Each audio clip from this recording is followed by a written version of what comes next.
الحمد للہ وکفى وسلام علی عباده الذین اصطفى اما بعد اعوذ باللہ من الشیطان الرجیم بسم اللہ الرحمن الرحیم وما امروا الا ليعبدوا الله مخلصين له الدين حنفاء ويقيموا الصلاة ويؤتوا الزكاة وذلك دين القيمة صدق الله العظيم اللهم صل على سيدنا محمد وعلى آل سيدنا محمد وبارك وسلم۔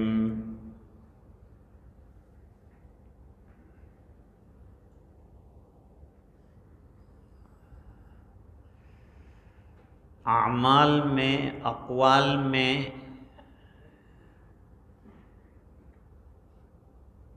اللہ تعالیٰ کے یہاں قبولیت کے لیے اخلاص مطلوب ہے۔ اخلاص کس کو کہتے ہیں؟ اخلاص کے معنی کسی کام کو خالص کرنا، پیور کرنا، ملاوٹ نہ کرنا۔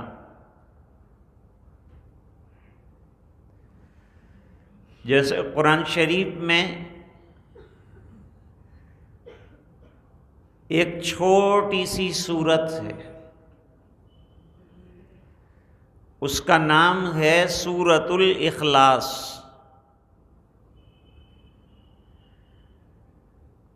اس کو سورۃ الاخلاص کیوں کہتے ہیں؟ اس میں خالص توحید کا بیان ہے، توحید خالص کا بیان فرمایا گیا ہے۔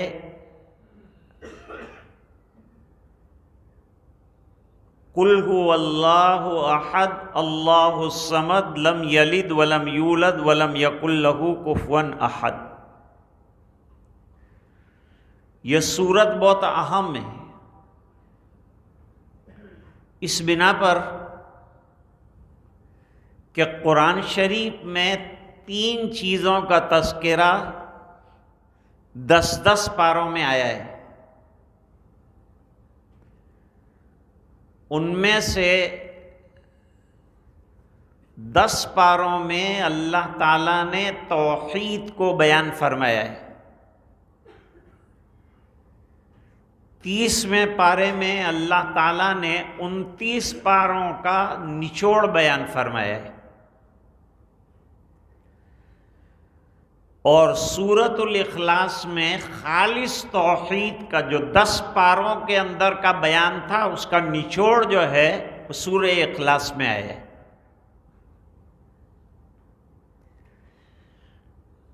اللہ تعالیٰ کو بھی خالص توحید پسند ہے۔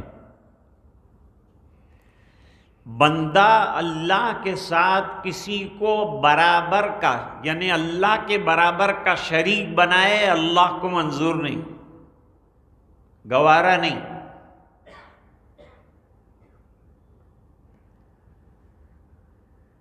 حضرت ابراہیم علیہ السلام کے لیے فرمایا کہ وہ حنیف تھے۔ یہودی کہتے تھے کہ حضرت ابراہیم علیہ السلام ہمارے فرد ہیں، یہودی ہیں، اور نصرانی کہتے تھے کہ نہیں، حضرت ابراہیم علیہ السلام نصرانی ہیں۔ اللہ تعالیٰ نے دونوں کی بات کو رد کیا۔ مشرکین مکہ حضور کو اپنا، حضرت ابراہیم کو اپنا سمجھتے تھے۔ تو مشرکین کہتے تھے کہ ہم حضرت ابراہیم کے دین پر ہیں، نصرانی کہتے تھے ابراہیم علیہ السلام ہمارے طرف ہیں، یہود کہتے تھے ہماری طرف ہیں۔ اللہ تعالیٰ نے فرمایا ما کان ابراہیم یہودیا ولا نصرانیا، حضرت ابراہیم علیہ السلام نہ یہودیت سے تعلق رکھتے ہیں نہ نصرانیت سے تعلق رکھتے ہیں، ولیکن کان حنیفا مسلما، حضرت ابراہیم علیہ السلام مسلمان ہیں اور حنیف ہیں۔ حنیف کے معنی تمام ادیان سے الگ ہو کر، کٹ کر صرف ایک اللہ کے پرستار اور ایک اللہ کی طرف متوجہ ہونے والے۔ یہی حال حضور پاک صلی اللہ علیہ وسلم کا بھی ہے، ہر نبی کا بھی ہے۔ اب اخلاص کا بہت سادہ معنی بتاتا ہوں۔ اخلاص کے معنی کسی کام کو خالص کرنا، یعنی صرف اللہ کے لیے کرنا۔ حدیث شریف میں فرمایا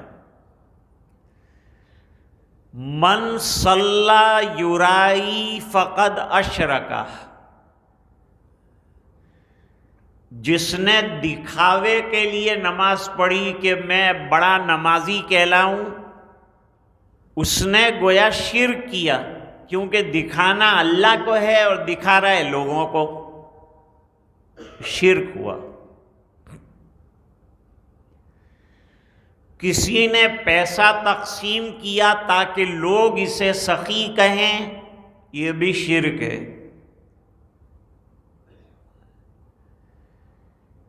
معلوم ہوا کہ کسی بھی عمل کے اندر ملاوٹ نہیں ہونی چاہیے، جو بھی عمل انسان کرے اللہ کو راضی کرنے کے لیے کرے۔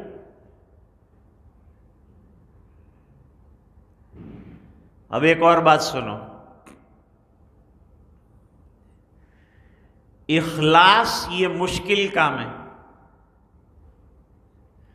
یعنی کسی کے عمل میں اخلاص پیدا ہو جائے اس کے لیے محنت درکار ہے۔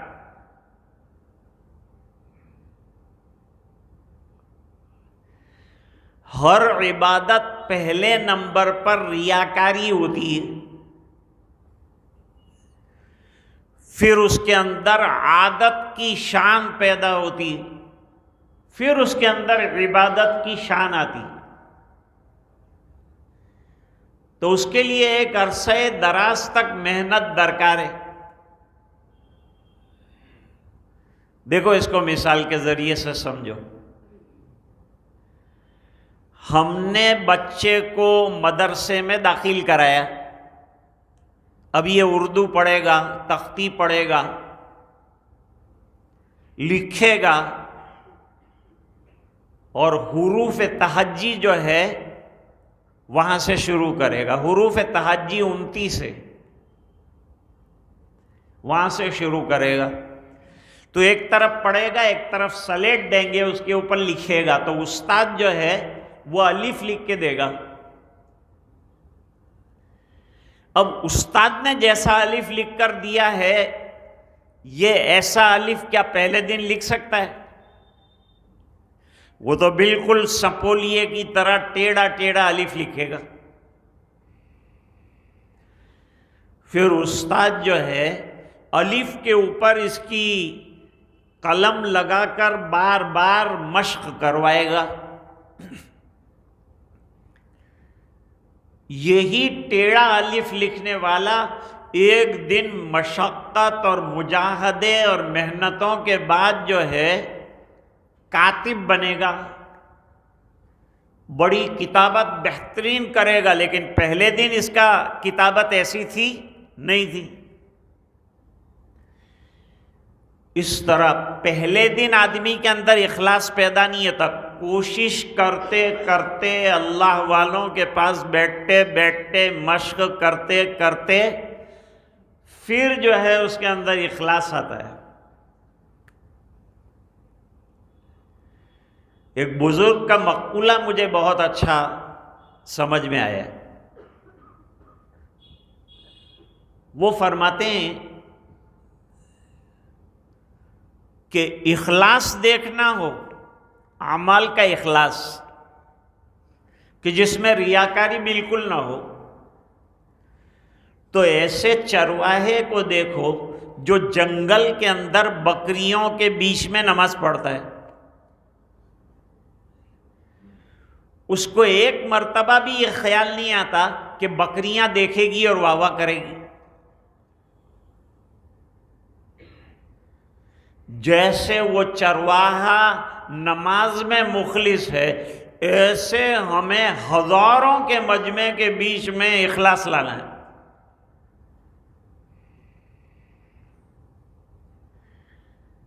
اخلاص کی 2 رکعت کا وزن بغیر اخلاص کی 100 رکعت سے زیادہ ہے۔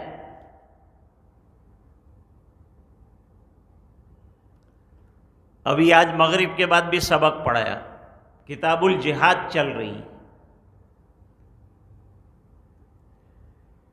اس میں ایک صاحب نے حضور پاک صلی اللہ علیہ وسلم کو سوال کیا، سلیم بھائی سوئے تو نہیں ہے نا؟ تو فرمایا کہ حضور سے سوال کیا گیا کہ ایک آدمی میدان کارزار کے اندر نکلتا ہے نمائش کے لیے، دکھلاوا کرنے کے لیے نکلتا ہے، حالانکہ جان کے لالے پڑے ہیں۔ ایک دوسرا ایک شخص نکلتا ہے تاکہ اسے بہادر کہا جائے، تیسرا ایک شخص نکلتا ہے کہ بھئی جیتیں گے تو غنیمت ملے گی، اور چوتھا ایک شخص نکلتا ہے کہ مجھے اللہ کے راستے میں اللہ کے دین کی محنت کرنی ہے۔ تو حضور یہ بتلائیے کہ ان میں سے فی سبیل اللہ کون ہے؟ کون ہے المخلص؟ کون ہے؟ بڑا اچھا جواب دیا حضور صلی اللہ علیہ وسلم کے جوابات جو ہیں اتنے جامع ہوتے ہیں کہ وہ قیامت تک آنے والے لوگوں کے لیے کام کے ہوتے ہیں، جامع جواب، یعنی اصولی جواب حضور پاک صلی اللہ علیہ وسلم نے جو ہے وہ عنایت فرمایا، قاعدہ کلیہ بیان کیا، ضابطہ بیان کیا۔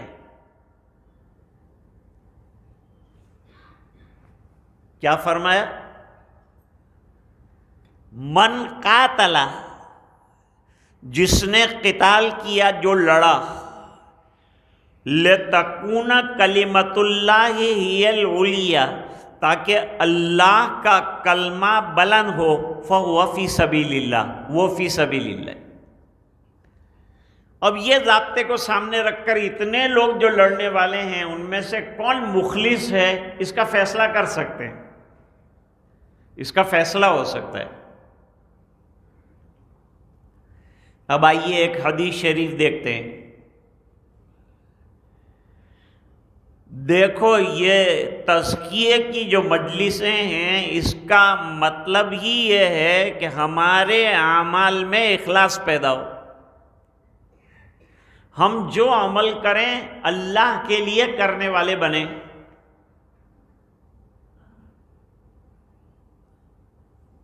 ایک واقعہ سناؤ،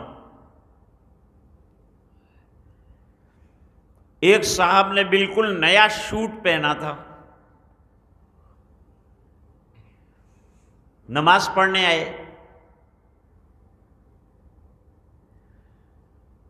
فرض نماز پڑھنے کے بعد وہ کچی صحن کے اندر نماز پڑھنے کے لیے یعنی سنت پڑھنے کے لیے کھڑے ہوئے.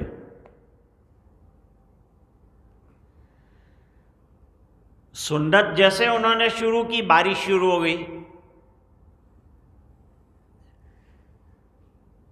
بڑے اطمینان سے نماز پڑھتے ہی رہے. لوگوں نے کہا شوٹ خراب ہو جائے گا، جلدی اندر آ جاؤ، مختصر کرو. نماز اطمینان سے پڑھتے.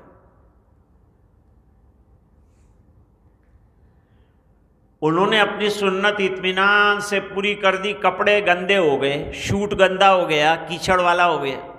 لوگوں نے کہا حضرت آپ کا شوٹ کیچڑ والا ہو گیا.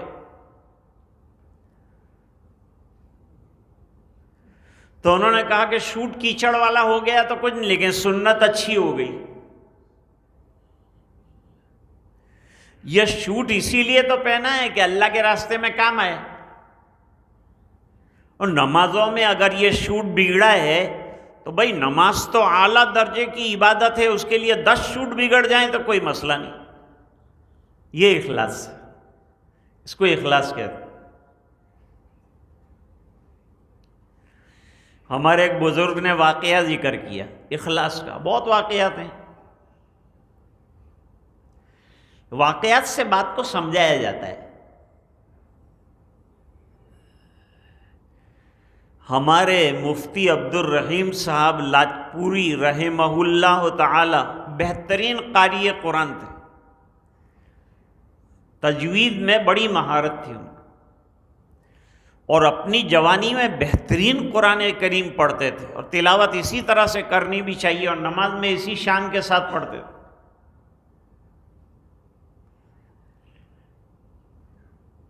ایک دن حضرت کے استاد آئے.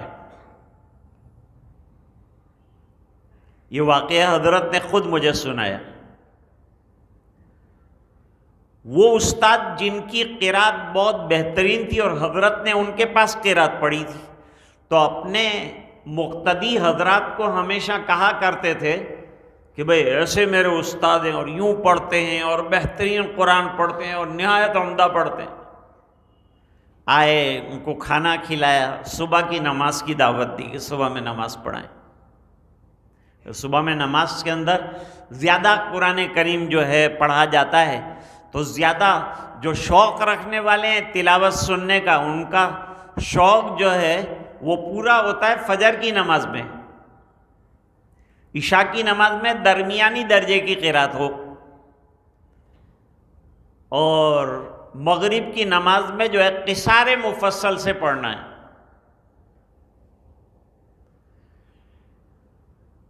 حضرت نے نماز پڑھائی تو نماز میں جو ہے جس شان سے وہ قرات پڑھا کرتے تھے اپنی درسگاہ میں، اس سے بہت کم درجے کی قرات پڑھی.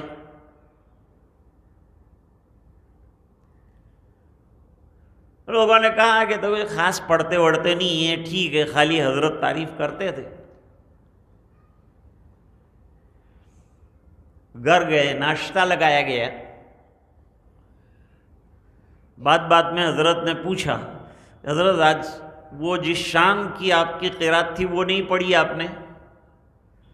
فرمایا اس میں ایک راز ہے. کیا راز ہے؟ راز اصل میں یہ ہے کہ تم یہاں امام ہو اور تم قرآن کریم سناتے ہو. میں تم سے اچھا اگر پڑھتا تو میری نماز کے بعد لوگ کہتے کہ ایسا نہیں، امام تو ایسا ہونا چاہیے. تمہاری جو ہے حیثیت کم ہو جاتی اور لوگ میری واہ واہ کرنے لگتے، تمہیں بھول جاتے. میں نہیں چاہتا تھا کہ تمہارا مرتبہ یہاں کم ہو، اس بنا پر میں نے کم رتبے کی قرات پڑھی تاکہ آپ کا درجہ، آپ کا مرتبہ جو ہے برقرار رہے. اس کو کہتے ہیں اخلاص. ورنہ مسلح ملے تو قاری کو زیادہ جوش آتا. لیکن انہوں نے جو ہے کم درجے کی قرات کیوں پڑھی؟ اس لیے پڑھی کہ بھائی آپ کی جو قرات پر زد نہ پڑے اور آپ کے مرتبے میں اور آپ کے رتبے میں کوئی فرق نہ آئے. ایک اور واقعہ سناؤں. واقعات عبرت کے لیے سنائے جاتے ہیں، اس سے معنی جو مقصد ہے ہماری بات کا وہ نکل کر سامنے آتا ہے کہ مخلصین کیسے رہیں، اللہ والے کیسے رہیں۔ اور بھائی خالی ذکر و اذکار یہ تمام چیزیں جو ہے یہ تو اسی دل کو صاف کرنے کے لیے اور اعمال میں اخلاص پیدا کرنے کی محنت کے لیے۔ کوئی ذکر کا مطلب نہ سمجھے کہ بھئی ذکر کیوں کروایا جاتا ہے، کیا مقصد ہے، اتنا ذکر کرا کے کیا کریں گے۔ وہ عمل میں اخلاص پیدا کرنے کے لیے کہ اللہ اللہ اتنا ہو جائے۔ حضرت مولانا یوسف صاحب رحمۃ اللہ علیہ فرماتے تھے کہ اللہ اللہ اللہ اللہ اتنا جم جائے کہ اللہ کی بڑائی کے علاوہ کسی اور کی بڑائی ذہن میں آئے ہی نہیں، اور اپنی بڑائی بھی دل سے نکل جائے کہ میں بڑا ہوں۔ جیسے دو آدمی تعریف کر دیتے ہیں تو آدمی پھولن جی کاکڑا بن جاتا ہے۔ یہ آپ نے واقعہ نہیں سنا؟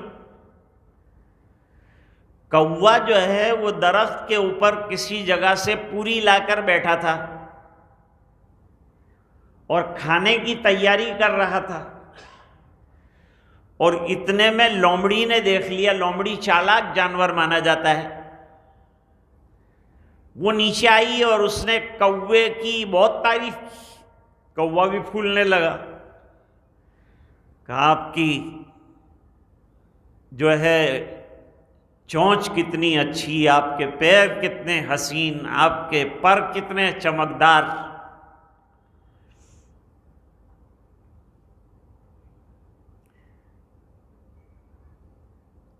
کوے نے سب سنا، کہا اب آپ کی جو سریلی آواز ہے وہ سننے کی تمنا ہے۔ کوے نے چونچ کھولی، پوری گر گئی، لومڑی لے کے چلی۔ اس لیے حضرت گنگوہی رحمۃ اللہ علیہ فرماتے کہ میں حضرت حاجی امداد اللہ صاحب مہاجر مکی رحمۃ اللہ علیہ کے یہاں گیا تو مجھے کیا فائدہ ہوا؟ مجھے یہ فائدہ ہوا کہ مادح اور ذم، یعنی تعریف کرنے والا، اس کی تعریف سے میرے اوپر کوئی اثر نہیں ہوتا، اور کوئی مجھے گالیاں آ کے منہ پہ دے جائے تو مجھے کوئی فرق نہیں پڑتا۔ ایسا کب ہوگا؟ جب کہ کوئی شیخ کامل انسان کو مل جائے اور وہ اصلاح کر، تو اس کے واقعات ہیں۔ اب ایک مرید جو تھا وہ شیخ سے ملنے چلا، دور سے آ رہا تھا، جیب میں پیسے نہیں تھے۔ اب سوچا شیخ کی خدمت میں کچھ پیش کرنا ہے۔ شیخ تو نہیں چاہتا، شیخ کو ضرورت نہیں، جو سچا شیخ ہوتا ہے وہ دنیا کا طلبگار نہیں ہوتا۔ دنیا میں ہوں، دنیا کا طلبگار نہیں ہوں، بازار سے گزرا ہوں، خریدار نہیں ہوں۔ کچھ تو لے جانا چاہیے۔ مرید کے اپنے دل کی بات ہے، جیب میں پیسے نہیں ہیں، کیا لے جاؤں؟ تو جنگل سے آتے ہوئے جو عام لکڑیاں لوگ کاٹتے ہیں وہ کاٹ کر ایک گٹھڑ بنایا، سر پہ رکھ دیا، اور وہ لے جا کر کے شیخ کی خدمت میں رکھا۔ ارے بھائی یہ کیا لائے؟ کہ حضرت جیب میں پیسے تھے نہیں، ہدیہ پیش کرنا تھا آپ کی خدمت میں، تو یہ لکڑیاں کاٹ کر آپ کی خدمت میں لایا ہوں۔ اچھا اچھا، بہت اچھی بات ہے۔ شیخ نے قدر کی، شیخ نے قدر کر کے کہا کہ بھائی ہمارے خزانچی کو بلاؤ اور یہ گٹھڑ لے جا کر بہت سنبھال کر رکھ دو۔ کیوں؟ جب خزانچی آیا تو اس سے کہا کہ اس سے بہت اچھی طرح سنبھال کر رکھو اور میری وصیت لکھو۔ میری وصیت یہ ہے کہ جب میرا انتقال ہو جائے تو یہ لکڑیوں کے گٹھڑ کو نکالنا اور میرے غسل کا پانی گرم کرنا، یہ اخلاص والی لکڑیوں کی برکت سے مجھے مغفرت کی امید ہے کہ اللہ تعالیٰ اس کی برکت سے شاید میری مغفرت فرما دے۔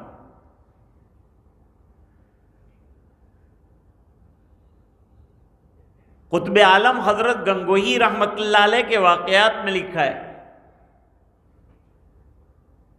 عجیب و غریب بات لکھی کہ حضرت گنگوہی رحمۃ اللہ علیہ سہ نے مسجد میں درس حدیث دے رہے تھے،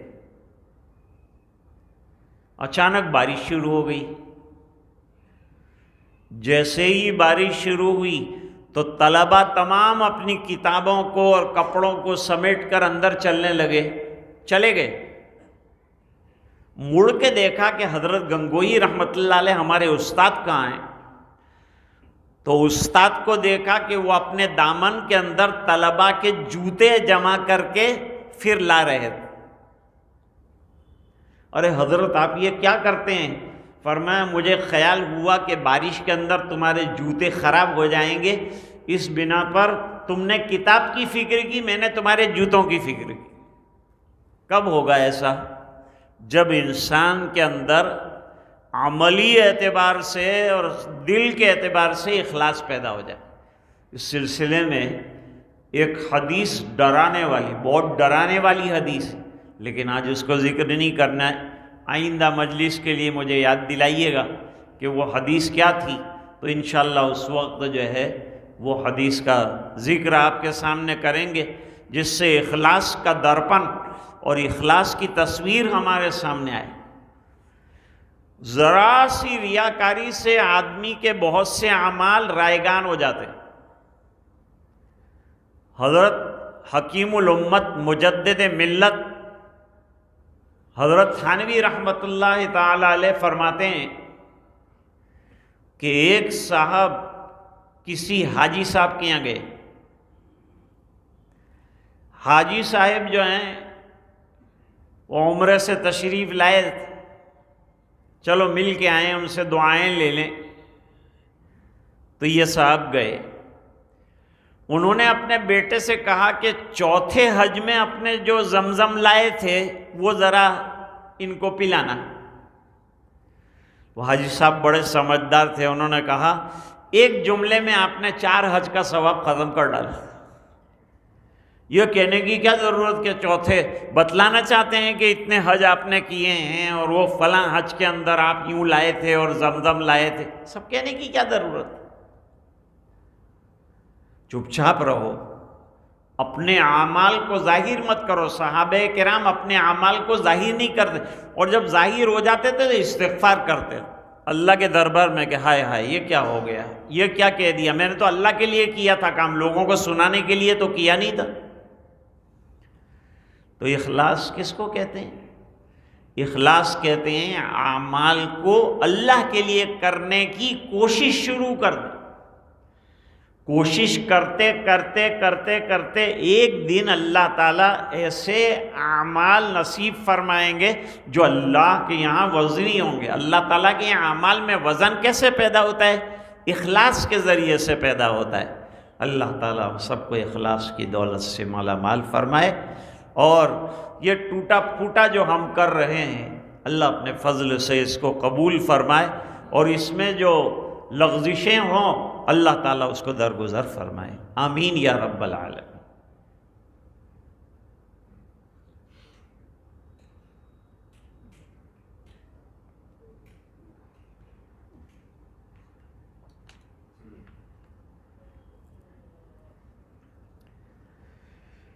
تیرے سوا معبود حقیقی کوئی نہیں ہے، کوئی نہیں۔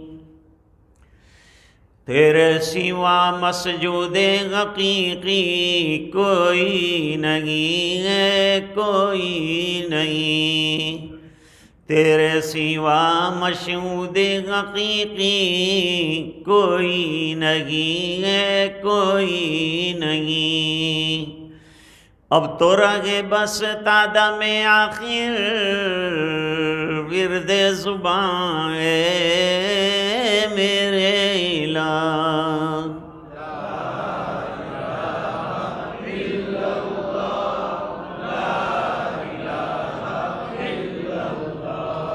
لا الہ الا اللہ، لا الہ الا اللہ، لا الہ الا اللہ، لا الہ الا اللہ، لا الہ الا اللہ۔ الا اللہ لا الہ الا اللہ لا الہ الا اللہ لا الہ الا اللہ لا الہ الا اللہ لا الہ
محمد الرسول اللہ صلی اللہ علیہ وسلم۔ اب مراقبہ اللہ کی رحمت اور اللہ کے دھیان میں بیٹھنے کا نام ہے۔ آنکھیں بند ہو، جسم میں نقل و حرکت نہ ہو، سر کو دل کی طرف جھکایا جائے اور ایک ہی تصور برقرار رکھا جائے، اللہ کی رحمت برس رہی ہے، دل میں سما رہی ہے، دل اللہ اللہ اللہ کر رہا ہے۔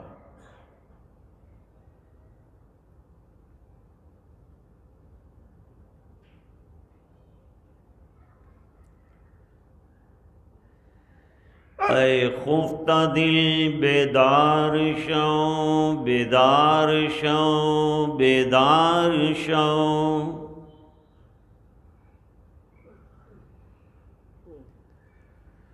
در ذکر حق مشغول شو، مشغول شو، مشغول شو۔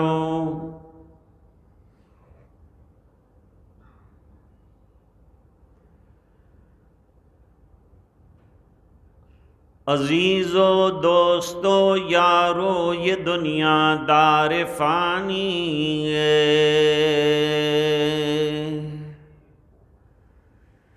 دل اس سے مت لگاؤ تم لحد میں جا بنانی ہے۔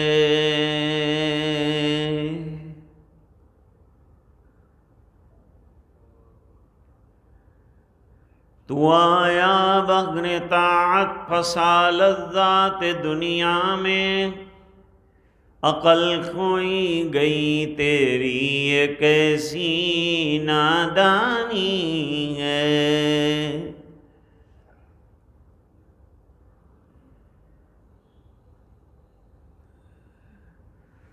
تو روزے رکھ، نمازیں پڑھ، خدا کو یاد کر ہر دم، کہ یہ نیکی تجھے ایک دن کام آنی ہے۔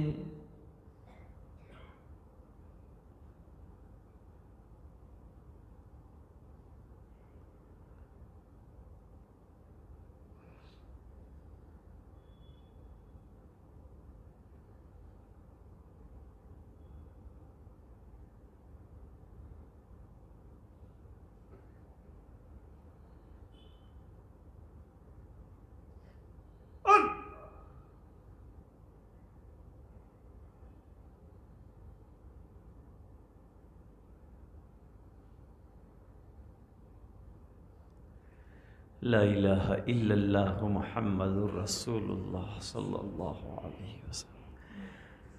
اللہم لا احصی ثناء علیک انت کما اثنیت علی نفسک، اللہم لک الحمد کما ینبغی لجلال وجہک وعظیم سلطانک، اللہم صلی علی سیدنا محمد وعلی آل سیدنا محمد وبارک وسلم۔ ربنا آتنا فی الدنیا حسنہ وفی الآخرۃ حسنۃ وقنا عذاب النار، وقنا عذاب القبر، وقنا عذاب الحشر، وقنا عذاب الفقر، وقنا عذاب الدین، واحشرنا یوم القیامۃ مع الابرار۔ ربنا لا تزغ قلوبنا بعد اذ هديتنا وهب لنا من لدنك رحمة انك انت الوهاب۔ ربنا اغفر لنا ذنوبنا وإسرافنا في أمرنا وثبت أقدامنا وانصرنا على القوم الكافرين۔ اللهم آت نفوسنا تقواها وزكها أنت خير من زكاها أنت وليها ومولاها۔ اے اللہ ہمارے گناہوں کو معاف فرما، کوتاہیوں سے درگزر فرما، اپنا فضل اور کرم شامل حال فرما، رحم کے اور کرم کے فیصلے فرما۔ اللہ تیری یاد والی زندگی عطا فرما، اخلاص والی زندگی عطا فرما، اعمال میں اخلاص پیدا فرما، اقوال میں اخلاص پیدا فرما، اپنی رضائے دائمی عطا فرما۔ اے اللہ عبادتوں کا ذوق شوق عطا فرما، تیری رضا عطا فرما۔ اے اللہ تو ہم سے راضی اور خوش ہو جا اور ہمیں اپنا بندہ بنا۔ اے اللہ دلوں کا بگاڑ دور فرما، دلوں کی صفائی فرما۔ اے اللہ ظاہر اور باطن میں اے اللہ اصلاح کی شکلیں پیدا فرما، دل کے بگاڑ کو دور فرما، شریعت کے تابع ہونے والی زندگی عطا فرما، سنتوں کی اتباع نصیب فرما، نمازوں کی پابندی عطا فرما، تلاوت کا ذوق عطا فرما۔ اے الہ العالمین پورے مجمع کی مغفرت فرما، امت کے ایک ایک فرد کی مغفرت فرما۔ اے اللہ یہ دعائیں اپنے فضل و کرم سے قبول فرما، برحمتک یا ارحم الراحمین۔